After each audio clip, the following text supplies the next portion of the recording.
पुढील दीड महिना शेतकऱ्यांसाठी हा अत्यंत कसोटीचा ठरणार आहे। अवकाळी आणि दुसरीकडे दुष्काळ पाणी टंचाई असं दुहेरी संकट राज्यावर आलेलं आहे। माननीय मुख्यमंत्र्यांनी ज्यावेळी आढावा बैठक बोलवली तेही मराठवाड्यासारख्या विभागाच्या प्रमुख ठिकाणी बोलवली, त्यावेळी हे सगळे मंत्री संत्री हे गायब झालेले दिसले। ते मला वाटतं निवडणुकीचा जो एक प्रकारचा श्रम आहे त्यांनी केलेला त्याचा श्रम परिहार करण्यासाठी आता विश्रांतीच्या ठिकाणी गेलेले दिसत आहेत। अशा परिस्थितीमध्ये जेव्हा राज्यकर्ते मस्तवाल होतात त्यावेळी चळवळीशिवाय संघर्षाशिवाय पर्याय राहत नाही।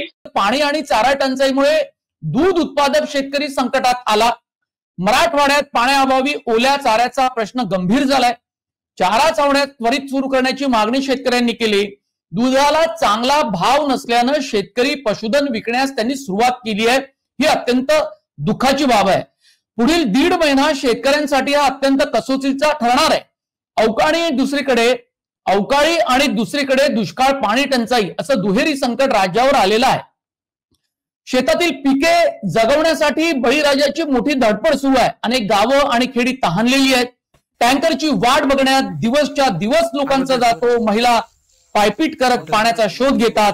हंडावर पाण्यासाठी कैक किलोमीटरची पायपीट ही महिलांना करावी लागते आणि शाळेतनं सुट्टी लागली उन्हाळ्याची तरी सुद्धा मुलांना आईच्या माग किंवा स्वतंत्र सुद्धा मुलं पाण्याच्या शोधामध्ये जातात।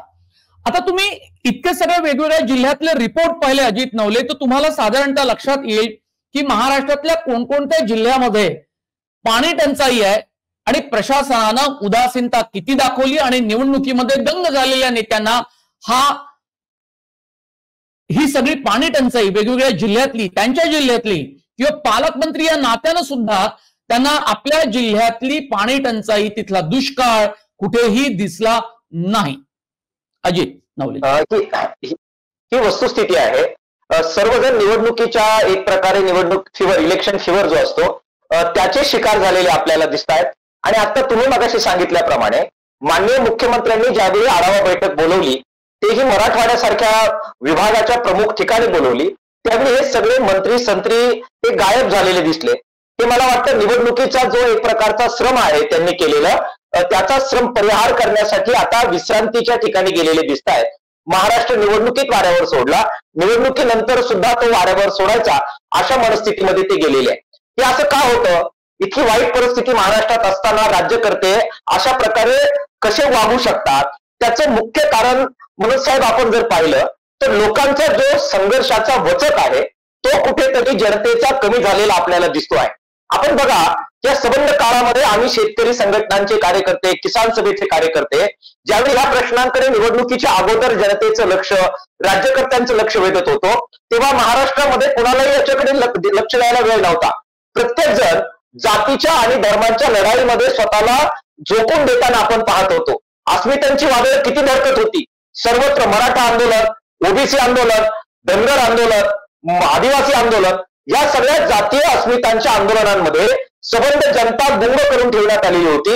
आणि बुनियादी जे प्रश्न आहेत शेतीचे, पाण्याचे, दुष्काळाचे, रोजगाराचे, शिक्षणाचे, तर याच्यावर जो वचक जनतेचा पाहिजे तो कुठेतरी कमी झालेला आपल्याला दिसतोय। आणि त्याचाच परिणाम म्हणून आता बघा की राज्यकर्ते त्याच्यामुळे मस्तवाल होतात।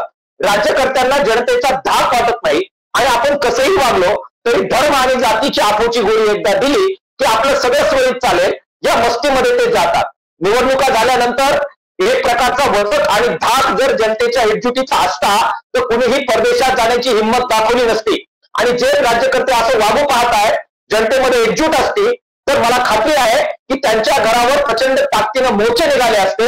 आणि रोजगार हमीच्या कामाचं काय, पिण्याच्या पाण्याचं काय, जनावरांच्या छावण्यांचं काय, जनावरांच्या चाऱ्याचं काय, अशा प्रकारचे मूलभूत प्रश्न हे जनतेने विचारले असते। आमची तुमची जबाबदारी ही आहे। आज मॅक्स महाराष्ट्राचं मी अभिनंदन करतो। इतर सर्व प्रमुख चॅनल्स ज्या प्रकारे आज अजेंडा घेऊन जात आहेत त्याच्यापेक्षा वेगळा मूलभूत अशा प्रकारचा अजेंडा मॅक्स महाराष्ट्र घेऊन जातं।